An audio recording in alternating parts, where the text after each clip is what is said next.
Secara harfiah, ahimsa itu lawannya himsa. Kalau himsa itu keras, agresif, menyerang, suka menyakiti. Kalau ahimsa kebalikannya, bahasa Sangskerta kan begitu ada A berarti tidak. Oke, jadi secara harfiah ahimsa gerakan tanpa kekerasan. Ahimsa artinya tidak menyakiti, menolak keinginan untuk membunuh dan tidak membahayakan jiwa yang lain. Bukan menolak membunuh loh ya, bahkan menolak keinginan untuk menyakiti dan membunuh. Cuma keinginan saya kalau bisa jangan. Kamu kan sering kalau gegeran sama temanmu sudah gregetan, ih tak banting sisan gue enggak. Nah, itu kan sudah keinginan. Itu aja kalau bisa jangan. Masih keinginan itu sudah destruktif, paling tidak di pikiranmu. Ya kan? Antara cuma kamu pikir banting dia dengan kamu banting beneran, itu levelnya sebenarnya nggak jauh. Kamu mikir banting dia itu kan sudah ada gambarnya di sini banting. Untuk dirimu yang melakukan itu sebenarnya selisihnya cuma sangat sedikit. Yang satu bisa urusan polisi, yang satu enggak. Kamu memperkosa cuma membayangkan dengan memperkosa beneran. Itu 1 dan 2 ini dari aspek yang satu goib, yang satu real, itu memang jauh. Yang satu bisa ditangkap polisi, yang satu enggak. Tapi bagi dirimu sendiri yang membayangkan atau yang melakukan, itu sebenarnya selisihnya sangat sedikit. Kamu membayangkan memperkosa itu gambarnya di sini kan sudah lengkap.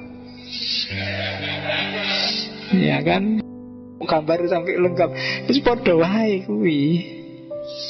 Rusaknya sama, dampak destruktifnya bagi dirimu sama. Maka hati-hati dengan pikiranmu. Jadi keinginan aja untuk menyakiti, kalau bisa jangan. Tidak menyakiti hati, berarti harus menenggang yang lain, harus sensitif. Terus tidak membenci apapun yang terjadi. Tidak boleh benci, termasuk pada yang jahat-jahat.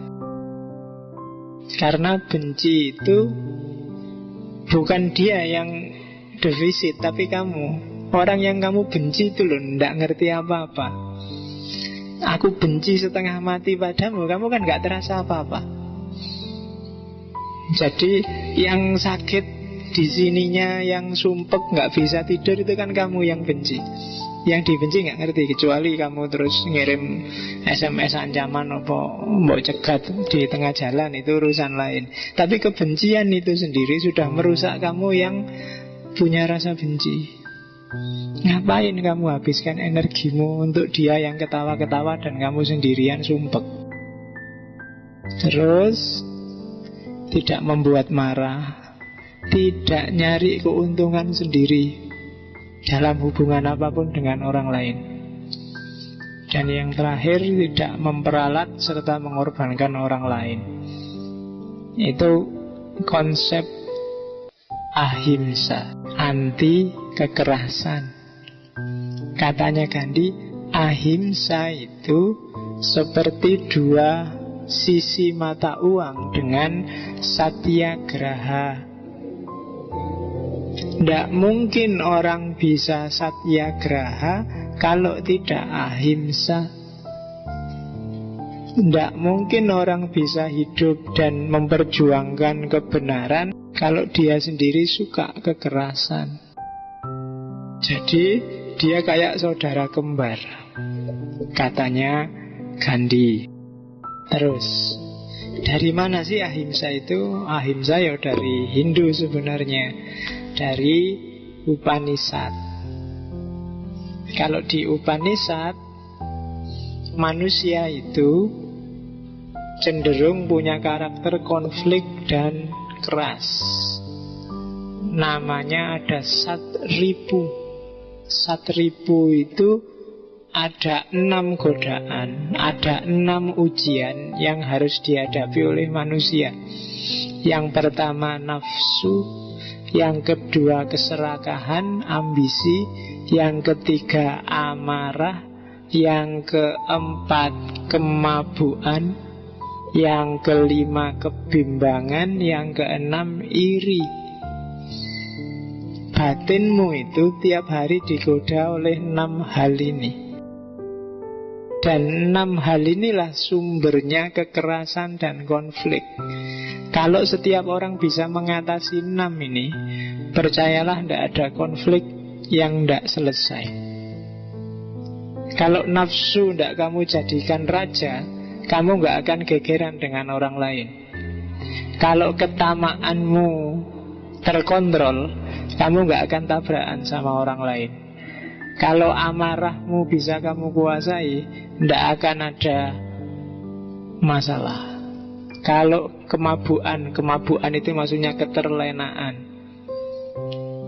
ketidaksadaran.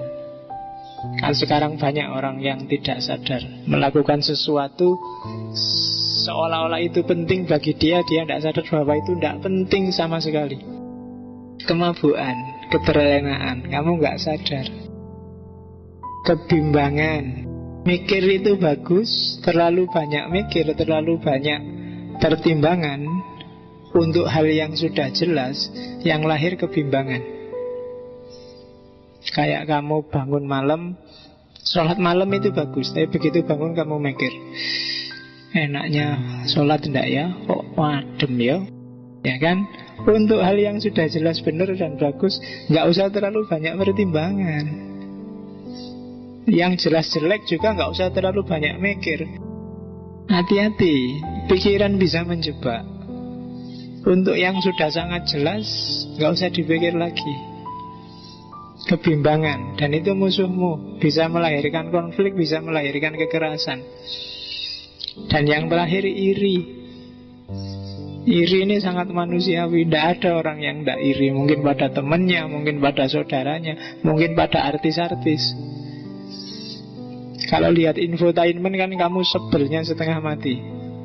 Mungkin bukan karena infotainmentnya, karena kamu iri, enak jadi artis. Ya kan? Kerja sebentar 10 juta, isinya cuma gitu-gitu, bikin acara nggak mutu. Kamu marah-marah acara nggak mutu, coba kamu ditawani, mas mau ikut syuting, mesti mau, mesti gitu. Ya kan, meskipun bagian teriak lala-lala aja kamu mau. Berarti tadi kamu cuma iri itu, nggak benar-benar ngeritik acaranya. Kamu cuma iri kok, enak ya siaran itu. Ketika kamu diajakkan terus iya. Nah itu iri hati, masalah. Ini yang membutakan kita, yang bikin kita kadang-kadang terus memilih kekerasan, yang menggelapkan pikiran. Jadi ada sisi buto, ada sisi raksasa dalam diri kita. Dan dia akan bangkit kalau 1000 ini, 6 godaan ini kita manjakan. Jangan salah, kamu punya potensi untuk merusak yang luar biasa kalau 6 hal ini tidak kamu kontrol. Itu prinsip dasar ahimsa yang diambil dari Upanishad. Ini nanti yang menginspirasi Gandhi.